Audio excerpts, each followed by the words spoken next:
In Austin, I'm Quita Culpepper. Fire investigators in Hays County say an employee may be behind the fire that destroyed a popular bar and restaurant in Wimberley last Friday.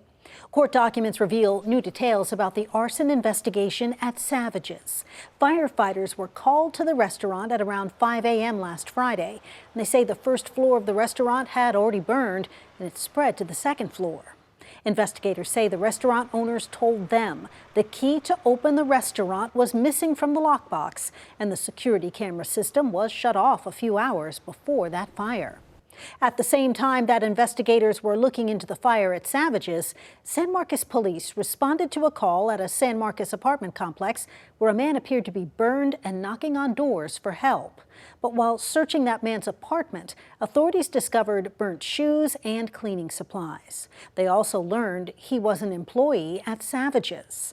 Documents state that flock camera footage showed two vehicles heading to that apartment on the day of the fire. One belonged to the injured man, the other to another Savage's employee, 24-year-old Aiden Dwyer. He is the one now charged with arson.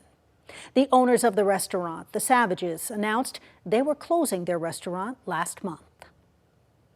Police have arrested a man in connection with a homicide in North Austin. 72-year-old Ronald Mixon was found dead with multiple stab wounds at an apartment on Wansley Drive on Tuesday. Police say earlier that day, officers had responded to a disturbance between Mixon and his roommate, 61-year-old Robert Saldana. Hours later, Mixon was found dead. Officers found Saldana, who was injured, at a nearby bus stop and took him to the hospital in critical condition. Saldana is charged with first-degree murder. And police are investigating another homicide that happened about 5 hours later on the city's south side.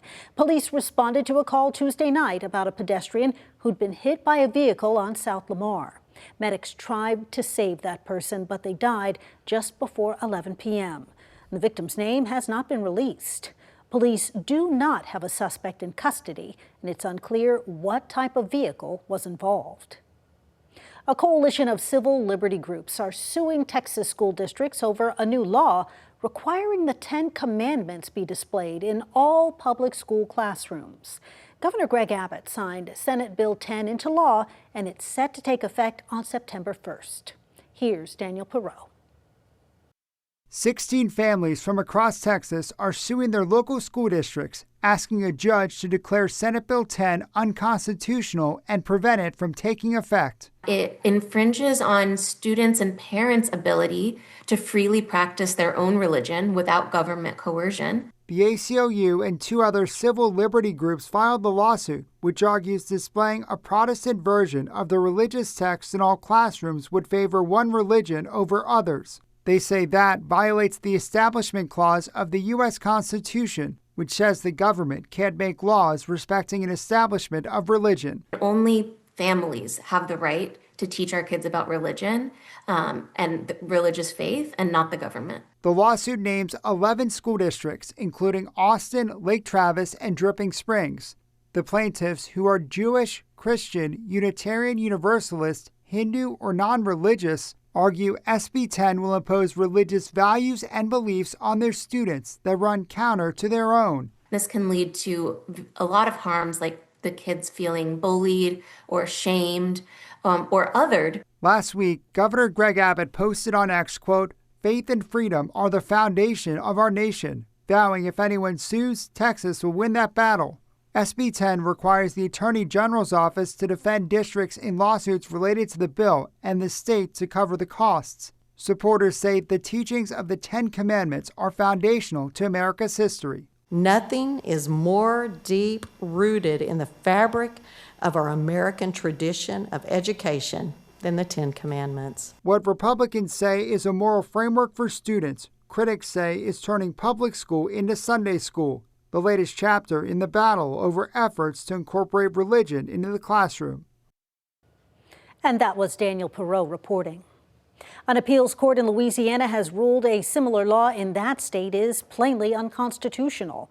That state attorney general has vowed to appeal the ruling all the way to the U.S. Supreme Court if necessary. The Catholic Diocese of Austin has a new bishop, and he's a familiar face returning home to Texas. Pope Leo has appointed Bishop Daniel E. Garcia as the 6th bishop of the Diocese of Austin. Garcia is a native Texan who previously served as an auxiliary bishop here from 2015 to 2019 before becoming Bishop of Monterey, California. Earlier today, Bishop Garcia held a press conference at the Diocesan Pastoral Center. I want to express my gratitude to Pope Leo and Cardinal Pierre for their confidence in me and assigning me here to the Church of Austin. Garcia was ordained as a priest and served in various leadership roles in Central Texas before his previous appointments. The Diocese of Austin serves more than 700,000 Catholics across 25 counties in Central Texas, with 123 parishes and missions spanning over 21,000 square miles. Former Congressman Colin Olred is running for the U.S. Senate for a second time, and he says this time he'll do things a little bit differently. The former Dallas congressman lost his bid to unseat Senator Ted Cruz 8 months ago, and now he's targeting Senator John Cornyn. We spoke with Olred to learn what he's going to do differently in this election cycle.